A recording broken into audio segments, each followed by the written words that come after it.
Hello everyone, I hope you're all doing well by staying at your home. So let us start another chapter from mathematics, and that would be your limits, continuity and differentiability.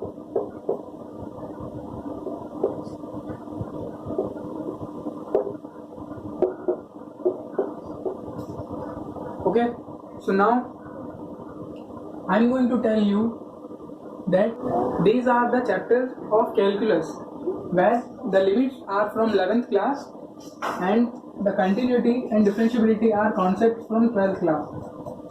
Okay, so now today in this lecture, in this class, we are going to study about the existence of limits, okay, like the LHL, RHL, those things, important results regarding the limits, and we will also see the methods to evaluate the limits for our given problems or respected questions. Okay, and then we will see then continuity, whether a function is continuous at a point or not, how to check whether it is continuous or not. We will see this in today's lecture. And also for differentiability, we will see what are right hand derivative, left hand derivative, and what is the actual derivative at that point for any function at a given graph. Okay, so now let us start studying about limits. Okay, so what actually limits mean? Let us take y is equals to f of x be a function of x. Okay, if we draw this function graphically, what we can get is something like this. I am just assuming it. Okay, so now at any point it is x is equals to a.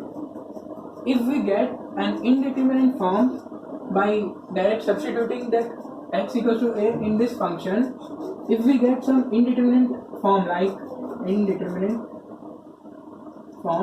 like 0 upon 0, infinite upon infinite, or infinity minus infinity, like 0 upon infinity or 0 power 0, you know, like many more, 1 power infinity, and these are some indeterminate forms.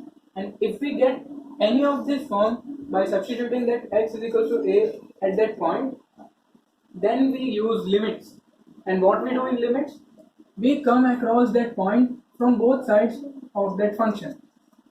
Okay, so by getting this way to that point, what we get an assumed value of that function at that point, x is equal to a. That is why we use limits, to get an assumption of value like that. If we suppose, that's why we use these limits. Okay. So if we get any indeterminate form by substituting that x is equal to a at that graph, y is equal to f of x, like this way, then what we do is we get a limit over there, and for that we come across from left side and right side for getting this thing. Let x, limit of x tends to a f of x. So this is called as the limit of f of x at x is equal to a. Understood? Okay.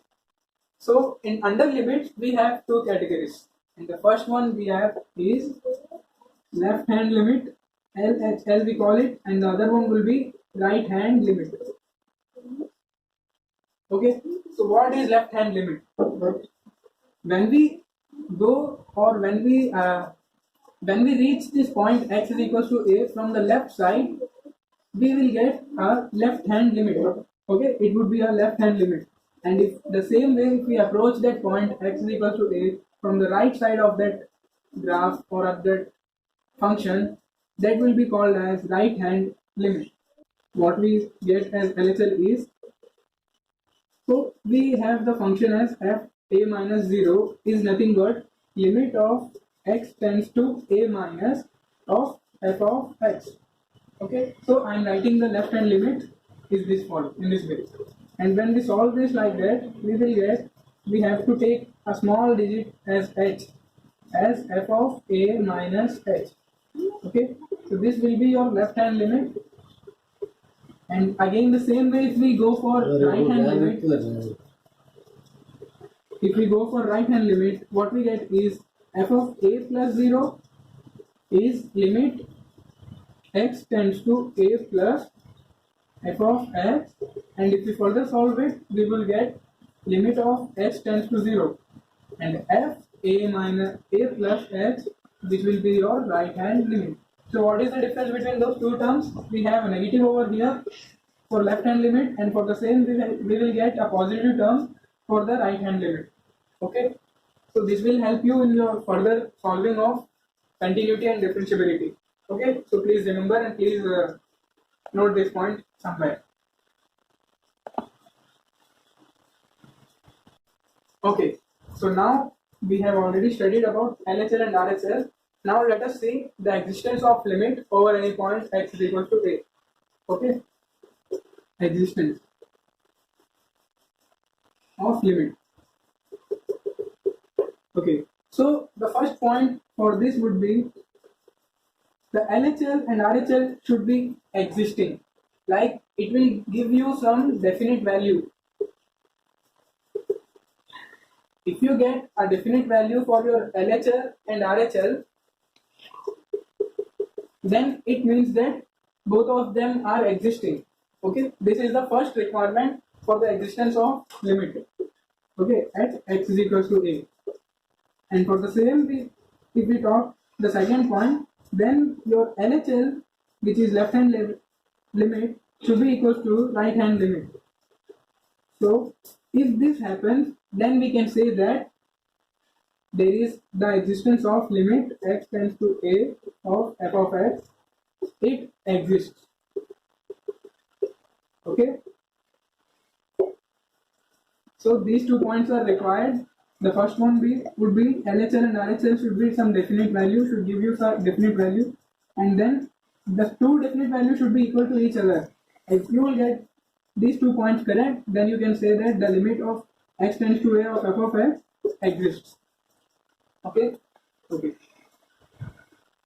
Okay. So as we have studied about existence of limits, whether at which point there is existing of limit or not by the help of LHL and RHL.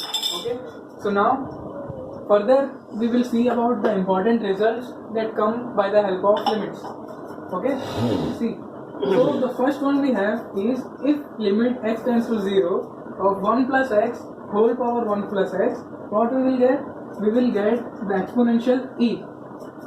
Okay, and for the second one, if the same limit of x tends to 0 is existing for 1 plus lambda x of whole power 1 upon x, what we will get? We will get e power lambda, right? Further, if we see, if we have a limit of x tends to infinity of a power x, what we will get? If the a lies from 0 and 1, then we will get as 0.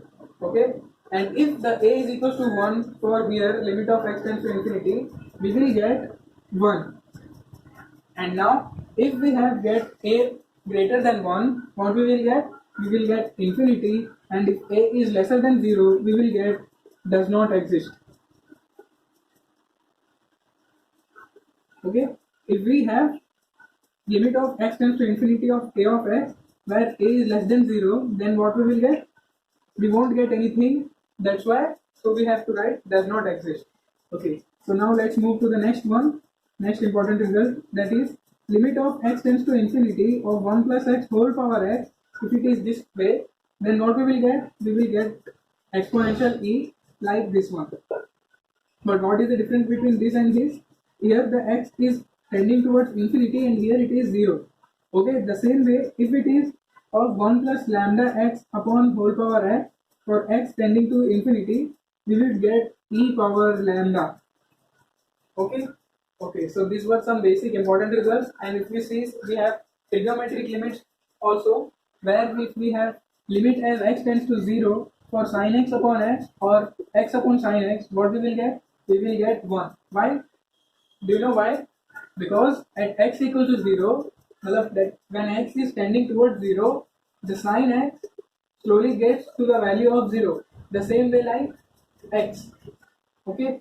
So if that happens, then sin x upon x will be cancelling like this way, x upon x. So that's why we would get 1 for the result as this way. Okay, for if we see for the next one, if it is x is tending towards 0 for tan x upon x or x upon tan x, what we would get? We would again get 1. The same way like tan x will be equals to x, this because of this tan x upon x will be cancelling each out and it will get you 1, this one. If, okay, understood from here till here? Now let us see if we have a sine inverse function, that is inverse trigonometric function if we have, and the limit is still towards the x to be 0, or if it we reciprocal it also, then also we would get what? We would get 1 also, 1 only. Okay, so now here if we see the limit of x tending towards 0 of tan inverse x upon x or x upon tan inverse x, you would get 1 only. Okay, now further if we see what is the difference between here and all, if the limit x is tending towards infinity, then the ratio of sin x and x or cos x or x will be equal to 0, which is the new one. Okay, why? Because sin infinity will be 0, will be getting you 0, that's why, or cos x or cos infinity would be 0, that's why you will get 0 as the answer for that result. Okay, so okay, here we have completed the limits and some important results about it. Now further we will see about the continuity. Okay, keep watching the video. So as you have read with me some important results regarding the limits, now we are heading towards the methods to evaluate that limits to get the proper answer for our respected questions. Okay, so we can evaluate the limits with the given two forms. Okay, if you will get determinant forms like a definite value which can be determinated, then you can use direct substitution. What you can use? You can use direct substitution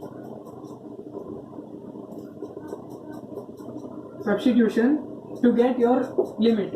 Like if we have a limit of x tends to a, f of x, directly you can put like f of a at that function and it will give you a definite value which will be correct. Okay, so if you will get determinant form, then you can use direct substitution. But when you will have indeterminate forms like 0 upon 0, I have already tell you, infinity upon infinity, 0 upon infinity or 0 upon 1 or infinity upon 0 or infinite minus infinite. In this way, if you will get some indeterminate forms, what you can do is you can try to solve or evaluate by the important results I have given you, or otherwise you can use one more method which I am going to tell you. Okay, so that method is named as L'Hospital rule. Many of you are confusing, or many of you may don't know about this law, or if you know also don't know properly about this law, then I am going to help you in this regarding. Okay, what is L'Hospital rule? The first point for this is, if you have two functions f of x and g of x. Okay, if there are two functions as this way, where if limit at x equals to a, limit x equals to a of f of x, if it is equals to limit x tends to a of g of x, and if it is equal to 0 also, if both are continuous and differentiable at x equals to a, then you can use this L'Hospital rule. What is this? You can do like this, like limit x tends to a upon f of x upon g of x. What you can do is further you can solve it and differentiate it like this way, x tends to a of f dash x upon g dash x. And then you can use again direct substitution here. If you will get a determinant value, then it is okay, or if you won't get it, then you can again differentiate it many times till you get a different determinant value, definite value. Okay, so you can repeat this system, repeat this law multiple times till when you will get a proper answer or definite value for your question. Okay, so these were the two forms, these were the two methods to evaluate limits. You can directly substitute the value of a in x if you get a determinant form, or if you get a determinant value, definite value,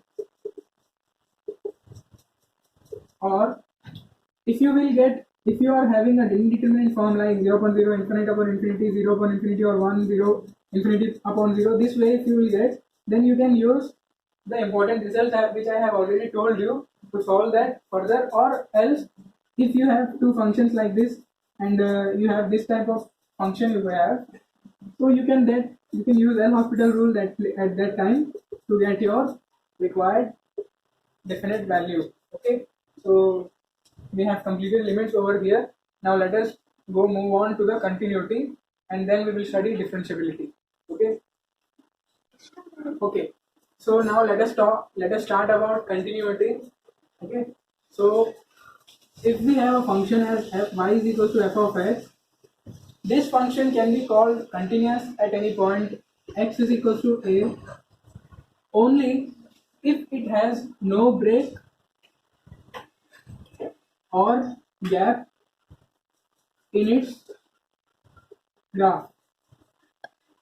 That means if the graph of this function has no break or gap at this point x equals to a, then it is called as continuous at x equals to a. Otherwise discontinuous, or short form is disc at that point. Okay. So there is another definition for this continuity. We call it as lifting of pen. Lifting of pen. If you lift your pen while drawing your graph for any function, then at that point where you have lifted your pen by drawing that like this way, if I am drawing like this and I am lifting my pen and again I am starting from like this, so here you can see a small gap is there. So this point is called as discontinuity point. Okay, if it is not like that, if it is continuous, then it would be like this. I should not even have to lift my pen over there. Okay. Okay. Now let us see some examples for continuity. If we see the graphs of sin x or cos x, let us take the graph for sin x. So that should be like this way. Sin x starts from 0 and it goes on like this, where we have pi by 2, here pi, and here it is 0, and this way. Okay, this is the graph of sin x. If you can see, I have not lifted my pen for drawing the graph of this function. I had drawn it continuously like this way without even lifting my pen anywhere else. That's the definition. And if we see the graph of tan x, we see the graph of tan x, what it is? It is like this way. It should be like this way.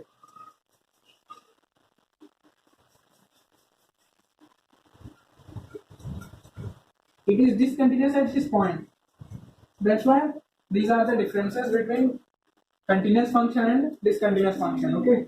So now let us see whether a function is continuous at any point or not. For this to be happen, we should know that f of a should exist and it should have a definite value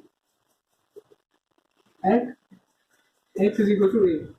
Okay, so if we put direct substitution of a over x, we could get a definite value. If that happens, that should be the first requirement. And let's see second one, we should have your LHL and RHL also, they should be equal to them, so that we could get limit x tends to a of f of x. Okay, so that's why I have told you at that time to remember this thing, and this should be existing. If two of these points are happening, then should be another third point where this limit of f of x and this f of a should be equal to each other, like limit of x tends to a of f of x should be equal to this one of f of a. This is the final one, and if this happens, if this is if you are getting this thing, then you can call the function y is equal to f of x to be continuous at point x equals to a. Okay, so this is the resultant that I wanted to tell you, whether how a function is continuous at any given point. This way, these 3 points should be needed. Like f of a should exist, and it should give you a definite value, and then you should get left hand limit and right hand limit, and it should be following that limit of x tends to a f of x should be existing, and these 2 points should be equal to each other. Okay, so this is the way. So now let us start what actually differentiability is. Suppose we have y is equals to f of x as a function. Okay, so this function is said to be differentiable at any point if it has a tangent over that point.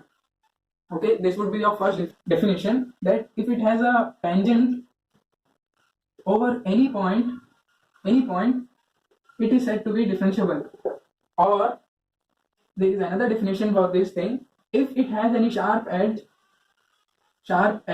or any hole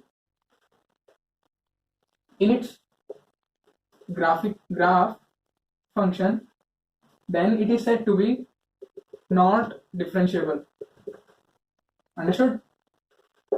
So this is the basic definition for differentiability. Whether the graph of the function has any tangent over any point like this, then it can be said that it is differentiable at that point. Or otherwise, if it is having a sharp edge or any hole in its graph function, then it is said to be not differentiable. Okay, so now let us try to understand how we can understand through the help of graphical.